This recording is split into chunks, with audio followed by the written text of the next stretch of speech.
que la moitié de la France est un peu au courant de ce qui s'est passé hier. Je voulais faire un petit débrief, faire un petit retour sur ce qui s'est passé hier sur le plateau de TPMP. Ouais, je suis beaucoup cerné, je suis très fatigué, j'ai très peu dormi. Il y a eu un communiqué de presse de la préfecture de police à 1h du matin.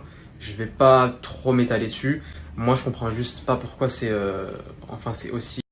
rendu aussi public. Parce que c'est pas moi qui ai fait le choix que ça devienne aussi public. Normalement, c'est ce genre d'affaires qui se règlent en interne. Donc cet élan de communication, alors que d'habitude, c'est pas trop ça, j'ai pas compris. Enfin, j'ai vu pas mal de commentaires aussi. Il est prêt à tout pour le buzz, nanana, buzz. Juste pour info, c'est pas moi qui ai fait le choix de rendre cette affaire médiatique, c'est pas mal de policiers qui se sont acharnés pour avoir les journaux et pour que mon article sorte sur tous les journaux. Donc en soi, je l'ai pas voulu, de 1. De 2, buzz malsain pour faire la télé. Pour être honnête avec vous, hein, en vrai, avec ce qui s'est passé, ça fait pas bonne impression auprès des productions. Donc c'est plus me desservir qu'autre chose, pardon. Donc cette histoire de buzz, en vrai, ça tient pas, de 2. Deuxièmement, vous me direz, ouais, mais c'est bizarre, t'as pas voulu faire le buzz, t'as pas voulu rendre public, c'est pas quoi, mais pourquoi tu faisais des TikTok où tu t'affichais en tenue de flic? De base, quand j'ai fait mes premières vidéos, j'avais un petit compte, j'avais 500 abonnés, c'était pour le kiff. Moi, je m'inspirais un peu de ce qui se passait dans les autres pays, aux States ou quoi, où il y a pas le même rapport entre les forces de l'ordre et les réseaux sociaux, c'était plus chill, je voyais que c'était cool, ça dégageait une bonne ambiance, une bonne image, voilà, il y avait rien de mauvais dans ce que je faisais. Ensuite, il y a beaucoup de dossiers à trier aujourd'hui. Ensuite, on m'a souvent dit, j'ai eu pas mal de retours comme quoi, ouais, tu décides de t'exprimer aujourd'hui. En gros, tu sors les 4 vérités maintenant, t'en profites, voilà, pour faire le buzz. Mais ça, tu l'as pas dit avant, tu te plaisais bien dans la police. Alors juste, je vais vous montrer quelques captures d'écran, 2-3 trucs qui vous montrent qu'en gros, c'est pas nouveau. Mes proches le savent. Voilà, ils le savent que ça fait un moment que je tiens le même discours que j'ai tenu hier. Que ça fait un moment qu'il y avait des choses qui me déplaisaient dans certains comportements. Et ça, c'est pas nouveau, vous pourrez le voir juste après.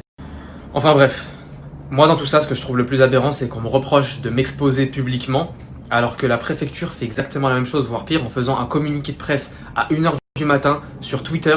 C'est du jamais vu, hein. Même pour Jacques Messrine, j'ai jamais vu ça déjà, même s'il n'y avait pas Twitter à l'époque.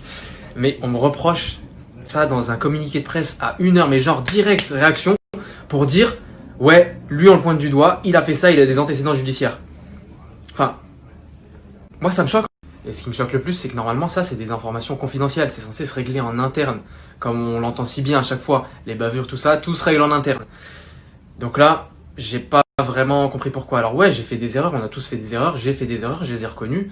Mais là en gros, d'en arriver à cette bassesse-là, à ce niveau-là, à vouloir en gros me pointer du doigt, dire voilà, lui, on va le souiller en place publique.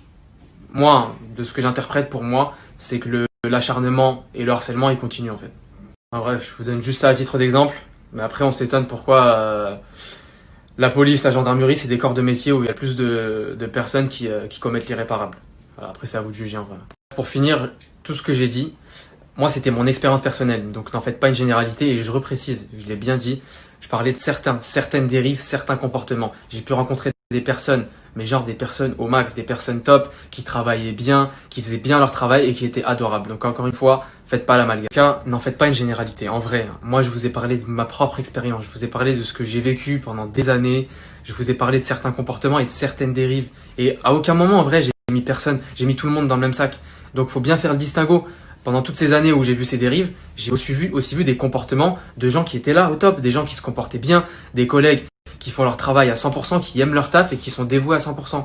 Donc je vous invite à pas faire l'amalgame. Malheureusement, à l'heure actuelle, là, plutôt que de mettre en avant ces bons policiers et de dénoncer les dérives que j'ai vues, on est plus occupé à s'occuper sur la place publique d'un jeune de 25 ans qui fait des TikTok. Donc bon, vu que maintenant mon affaire c'est devenu une série, je vous tiendrai au courant de tout ce qui se passe par la suite.